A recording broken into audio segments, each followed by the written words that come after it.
সবাইকে ধন্যবাদ আসার জন্য।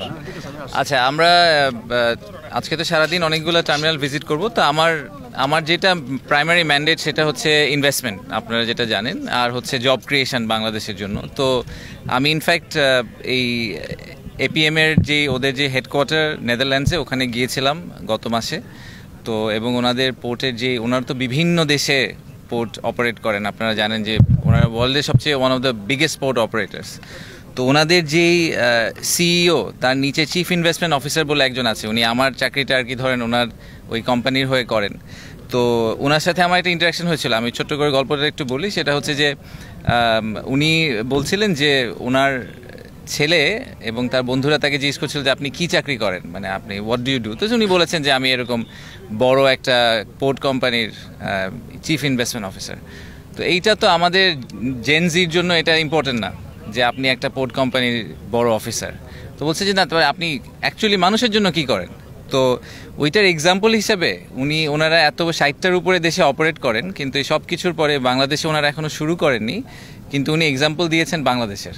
উনি এক্সাম্পলটা দিয়েছেন যে যখন আমরা বাংলাদেশে একটা পোর্ট করার চেষ্টা করছি, এবং সেই পোর্টটা যখন আমি করতে পারবো, যখন আমরা এটা করব, তখন আমরা শুধুমাত্র এটা জাস্ট নট আ পোর্ট, এটা বাংলাদেশের মানুষের হাজার হাজার মানুষের কর্মসংস্থান, তাদের টোটাল ইকোনমির যে ডেভেলপমেন্ট, এই পুরোটাতে একটা এক্সেপশনাল ভূমিকা রাখবে। সো হয়তো ভবিষ্যতের জেনারেশনের পর জেনারেশন এই পোর্টের কারণে নতুনভাবে চাকরি পাবে, তাদের বাচ্চারা এডুকেশনে যাবে।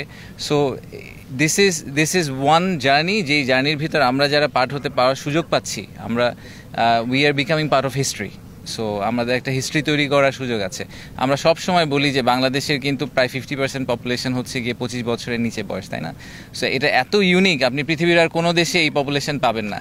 তো তাদের ভবিষ্যৎ যে ভালো হবে, সেটাকে এনশিওর করার কিন্তু একমাত্র উপায় হচ্ছে আমাদের দেশকে একটা ম্যানুফ্যাকচারিং হাব করা, এবং সেটার জন্য port capacity is very important.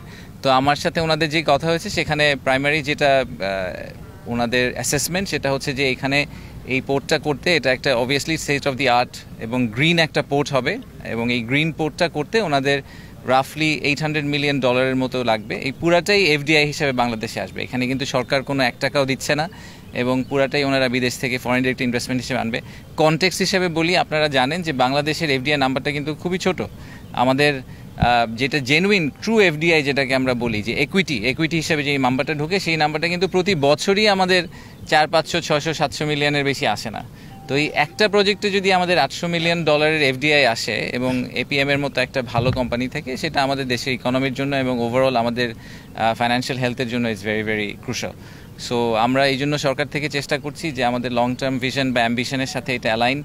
At the same time এই কোম্পানিটা গ্লোবালি খুবই ওয়েল রেপুটেড, তাদের অপারেশনাল এক্সপিরিয়েন্সও খুব ভালো। তারা ওই নলেজটা নিয়ে আসবে, তারা গ্রিন পোর্টের কনসেপ্ট নিয়ে আসবে বাংলাদেশে, এবং আমাদের আশা হচ্ছে যে এর মাধ্যমে অনেক মানুষের কর্মসংস্থান হবে, এবং অ্যাট দ্য সেম টাইম আমাদের যে ওভারঅল এফডিআই নাম্বারটা, সেই নাম্বারটাতে একটা সিগনিফিক্যান্ট স্পাইক হবে। সো এই কারণে আমরা আর কি এই প্রজেক্টটাকে খুবই সিরিয়াসলি, খুবই ডেডিকেটেডলি ট্র্যাক করার চেষ্টা করছি। বিরা থেকে ট্র্যাক করার মূল কারণ হচ্ছে ইনভেস্টমেন্টের পিসটাতে।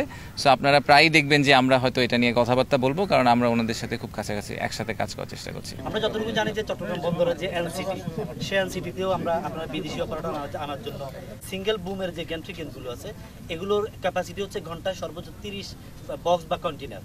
এখন সেখানে হয় 20 বা 22 সর্বোচ্চ। যদি বিদেশি অপারেটর আসে, সেই জায়গায় এর চেয়ে বেশি ক্যাপাসিটি বাড়ানোর বা প্রোডাক্টিভিটি বাড়ানোর আর কোনো অপশন নেই কি আপনার কাজ করতে? সবচেয়ে বড় ঘাঁটি ইসাগা ঘাঁটি, এটার একটা নিরাপত্তার ব্যাপারটা নিয়ে কথাবার্তা হচ্ছে। এই দুইটা বিষয় আপনারা কনসিডার দেখেন, যেহেতু আমাদের এই পুরা লং টার্ম অ্যাম্বিশন যেটা, যে বাংলাদেশকে আমরা গ্লোবাল ফ্যাক্টরি বানাতে চাই, সেটার সবচেয়ে প্রাইমারি ফ্যাক্টর কিন্তু হচ্ছে, বা সবচেয়ে বড় ইনগ্রেডিয়েন্ট হচ্ছে পোর্ট ক্যাপাসিটি। পোর্ট ক্যাপাসিটি না থাকলে আপনি কিছু করতে পারবেন না, এটা তো আমরা সবাই জেনারেলি এগ্রিড। এবং যেহেতু আমাদের পোর্ট ক্যাপাসিটি লিমিটেড, আমাদের পোর্ট ক্যাপাসিটি কিন্তু শুনে মনে হয় যে আমরা 6 গুণ করে ফেলবো, বাট সেই 6 গুণ করার পরেও আমরা ভিয়েতনামের ধারের কাছেও যাব না। ভিয়েতনামে টোটাল 44 পোর্টস, আমাদের এখানে হবে হচ্ছে গিয়ে 5টা বা 6টা পোর্ট, রাইট? মাতার বাড়ি ধরে যদি আপনি হিসাব করেন, মংলা ধরে হিসাব করেন। সো পোর্ট ক্যাপাসিটি আমাদের স্টিল লিমিটেড।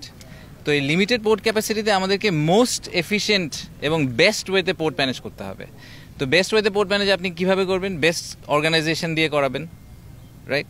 তো ওয়ার্ল্ডের যারা টপ পোর্ট অপারেটর তাদেরকে আনার আমাদের মূল উদ্দেশ্য হচ্ছে যে আমাদের যেহেতু আমাদের ল্যান্ড লিমিটেড, আমাদের ক্যাপাসিটি লিমিটেড, সেই লিমিটেড ক্যাপাসিটিকে যাতে আমরা বেস্ট ইউটিলাইজ করতে পারি, ঠিক আছে? সো এই এফিসিয়েন্সির কথা যে আপনি বলছেন, আমি এক্সপার্ট না, আমাকে পোর্ট চালাতে দিলে এই পোর্ট ফেল করবে, কিন্তু যারা এক্সপার্ট তাদেরকে দিয়ে চালাতে দিলে আমি প্রিটি কনফিডেন্ট যে এখানে প্রোডাক্টিভিটি এফিসিয়েন্সি বাড়ানো সম্ভব। আর নিরাপত্তার ব্যাপার আপনি যেটা বললেন, দেখেন আমাদের নেইবারিং কান্ট্রি ইন্ডিয়া পাকিস্তানের কথা যদি বলি, এই সবাই অনেকেই ডিপি ওয়ার্ল্ড নিয়ে অনেক কথা বলে। ডিপি ওয়ার্ল্ড ইন্ডিয়াতে পাঁচটা পোর্ট চালায়, পাকিস্তানে একটা পোর্ট চালায়, আরও তারা 60-70টা দেশে পোর্ট চালায়। In fact majority of the global port operators তাদের নিজেদের দেশে হয়তো 1-2টা পোর্ট চালায়, কিন্তু গ্লোবালি তারা আরও 60-70টা দেশে পোর্ট চালায়। তো কারোই সিকিউরিটি কনসার্ন হয় না, আমাদেরই খালি সিকিউরিটি কনসার্ন হয়ে যায়। এটা দ্যাটস আনফর্চুনেট। আমার মনে হয় যে I have a lot of trust in Bangladesh navy. আমি শিওর যে ওনারা জানেন যে আমাদের যে নেভাল সিকিউরিটি বলেন বা ম্যারিটাইম সিকিউরিটি, ওটা কীভাবে ওনাদেরকে হ্যান্ডেল করতে হবে। ওনারা তো আমাদের সমুদ্র পাহারা দিচ্ছেন এবং খুব ভালোভাবেই দিচ্ছেন এবং খুবই লিমিটেড নাম্বার অফ ভেসেলস দিয়ে করছেন। সো আমি প্রিটি শিওর যে দেশের ন্যাশনাল ইন্টারেস্ট, কমার্শিয়াল ইন্টারেস্ট ওনাদের পক্ষে ম্যানেজ করা খুবই সম্ভব হবে এবং ওরা ওটা খুব ভালোভাবে করতে পারবেন। সো আমি এটা নিয়ে একেবারেই বলতে না। আপনারা জানেন যে আমরা খুব রিসেন্টলি একটা ন্যাশনাল কমিটি করেছি ফ্রি ট্রেড জোন বা ফ্রি জোনের জন্য, এটাকে অ্যাসেস করার জন্য। সো গ্লোবালি এই ট্রেডের the ultimate set up is free zone, যেখানে আপনি অলমোস্ট মনে করতে পারেন যেটা একটা ওভারসিজ টেরিটরি আমাদের জন্য, যে এখানে এসে কেউ প্রোডাকশন করে আবার দেশের বাইরে নিয়ে চলে যাবে। তো এটার মাধ্যমে যেটা হবে সেটা হচ্ছে যে তারা যাবতীয় বাংলাদেশের রেড টেপের বাইরে থাকবে, আবার অ্যাট দ্য সেম টাইম বাংলাদেশের লেবার ফোর্সকে ইউজও করতে পারবে। সো দুইটা মিলিয়ে আমাদের জন্য উইন উইন, ওনাদের জন্য উইন উইন সিচুয়েশন। তো এইটার ব্যাপারে আমরা যেটা এখন করছি সেটা হচ্ছে আমরা 1-2টা জায়গার মধ্যে আর কি ফাইনাল ডিসিশনটা নিব যে ফ্রি ট্রেড জোনটা কোথায় হবে। তার মধ্যে এইটা একটা প্রাইমারি বড় কনসিডারেশন লোকেশন আমাদের জন্য, যে এখানে আমরা ফ্রি ট্রেড জোনটা করতে পারি কিনা, যেহেতু লোকেশন হিসেবে এয়ারপোর্ট থেকে কাছে, পোর্ট থেকে কাছে, পোর্ট কানেক্টিভিটি আছে। তো এই ন্যাশনাল কমিটি যেটা আছে তারা কিছু গ্লোবালি যারা বড় বড় ফ্রি ট্রেড জোন অপারেটর আছে তাদের সাথে কথা বলছে, তারা নিজেরাও অ্যাসেস করে তারা ফাইনালি আমাদেরকে একটা রেকমেন্ডেশন দিবেন যে ফ্রি ট্রেড জোনটা এক্স্যাক্টলি কোথায় হলে সবচেয়ে ভালো হয়। তার মধ্যে এটা একটু one of the preferred locations. তো সেটা যদি হয়ে যায় তারপরে আমরা খুব দ্রুত এই কাজটা সম্পন্ন করার চেষ্টা করব। আমরা চেষ্টা করব যে এই বছরের শেষের নাগাদ অ্যাটলিস্ট আমরা একটা মাইলস্টোন প্রোগ্রেস বা এমন একটা পজিশনে চলে যেতে চাই যেখানে আমাদের লোকেশন ডিসিশন হয়ে গেছে, অপারেটর কে হবে ডিসিশন হয়ে গেছে, এবং আমরা কতদিনের মধ্যে ফ্রি ট্রেড জোন চালু করতে পারবো এটার ব্যাপারে খুব ক্লিয়ার একটা আমাদের রোডম্যাপ বা টাইমলাইন রেডি হয়ে গেছে। সো সেটাই হচ্ছে আমাদের টার্গেট, এবং যদি ফ্রি ট্রেড জোন আমরা আসলে করতে পারি তাহলে this will be a game changer for Bangladesh, absolutely a game changer. So we are really looking forward to ইট।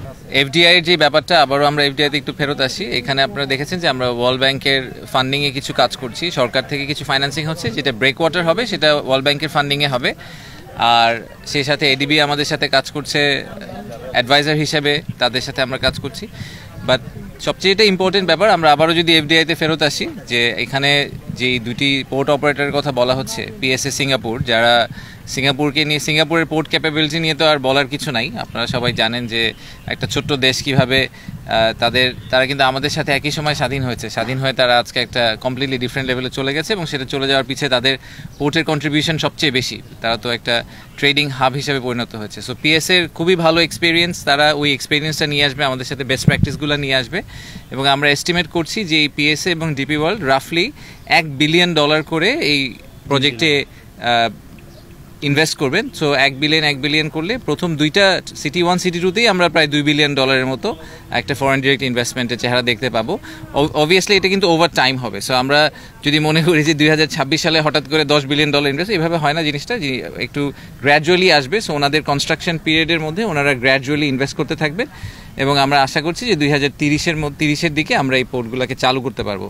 তো আমাদের যে লং টার্ম, এগেন আমাদের we have to keep our I on the big price. Long টার্মে big price হচ্ছে যে আমাদেরকে একটা global factory হতে হবে। সেটা হওয়ার জন্য এই সবগুলা পোর্টকে একসাথে আসলে অ্যাক্টিভেট করা দরকার হবে, তা না হলে আমরা we will not be able to meet the demands. আমাদের ডিমান্ড তো অলরেডি আপনারা দেখতে পাচ্ছেন যে এক্সপোর্ট কিন্তু, আপনি যদি 2015-র সাথে এখনকার এক্সপোর্ট ভলিউম দেখেন, volume has gone 3 times or 4 times বেড়ে গেছে।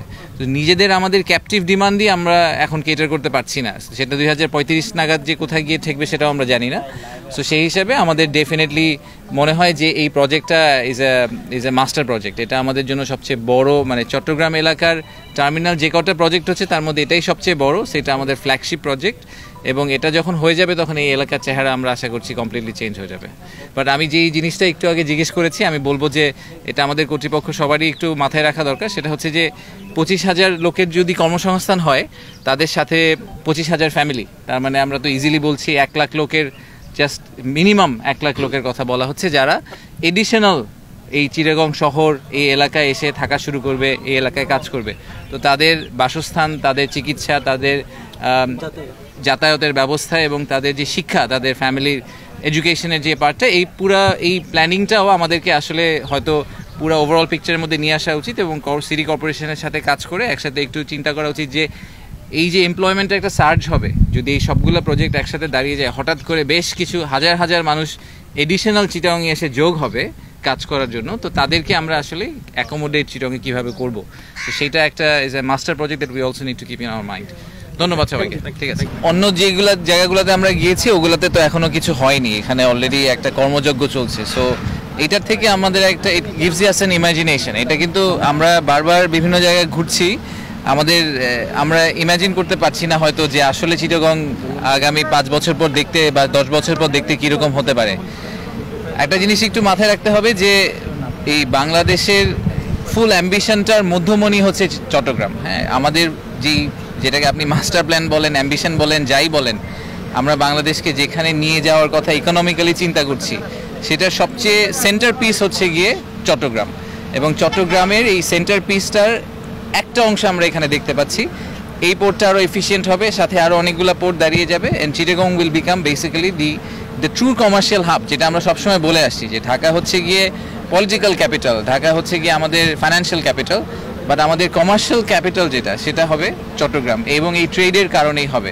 তো আমি আশা করছি যে এই কর্মযজ্ঞ আরও বাড়বে, আরও এফিশিয়েন্ট হবে। আমি একটু আগে আলাপ করছিলাম যে আমি ফরচুনেটলি আমার একটা সুযোগ হয়েছিল গত মাসে দুবাইতে যে জেবেল আলী পোর্ট আছে, ওয়ার্ল্ডের one of the largest free trade zone, সেখানে যাওয়া। তো সেখানে এই ক্রেনগুলো এরকমই ক্রেন অপারেট করে, কিন্তু আরেকটু অ্যাডভান্স টেকনোলজি সেখানে। ইনফ্যাক্ট আমি দেখেছিলাম যে একজন ওনাদের এখন তো female workforce is also deeply into আপনার এই ইন্ডাস্ট্রিতে।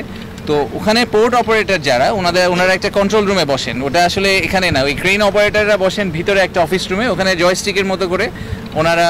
এবং ইনফ্যাক্ট আমার সাথে যা দেখা হয়েছিল, উনি একজন ভদ্র মহিলা, তো উনি এই ক্রেন অপারেট করেন। তো ওখানে ওরকম একটা এসি রুমে বসে উনি এরকম কন্ট্রোল রুমের মতো করে বসে ক্রেনগুলো অপারেট করেন। Very advance technology. এবং একটু আগে আমরা আলাপ করছিলাম যে এখানে আমরা 3টা বা 4টা পর্যন্ত রাখতে পারি কন্টেইনার, একটার উপরে একটা। ওখানে ওনারা জায়গা স্পেস সংকুলনের জন্য ওনারা এখন 16টা পর্যন্ত একটা টেকনোলজি, একটা স্ট্রাকচার দাঁড় করানোর চেষ্টা করছেন, যেখানে up to 16 containers can be put one over the other. So these are examples, যে এক্সাম্পলগুলোকে আমরা হয়তো ভবিষ্যতে অ্যাডাপ্ট করতে পারবো। আমাদের এখানে জব ক্রিয়েশন, যেটা আমাদের অ্যাবসলিউটলি মূল মন্ত্র, মানে টোটাল কত টাকা এফডিআই আসলো চিন্তা করার কোনো দরকার নেই। I think it's a secondary issue. Primary issue হচ্ছে যে আমরা কত নতুন জব ক্রিয়েট করতে পারলাম আমাদের দেশের মানুষের জন্য, স্পেশালি চিটাগংয়ের জন্য। সো আমাদের আশা হচ্ছে যে as we move very fast, কারণ এটা আসলে ইকোনমিক ডেভেলপমেন্ট সব গভর্নমেন্টেরই প্রাইমারি এজেন্ডা হওয়া উচিত বাংলাদেশে। তো এই ইকোনমিক ডেভেলপমেন্টের জন্য এই টার্মিনালগুলোকে আমরা যত বেটার, যত এফিশিয়েন্ট, যত ওয়ার্ল্ড ক্লাস করতে পারবো, তত আমাদের ওভারঅল ব্যবসা পরিস্থিতির জন্য অনেক বড় একটা কন্ট্রিবিউশন তারা করতে পারবে।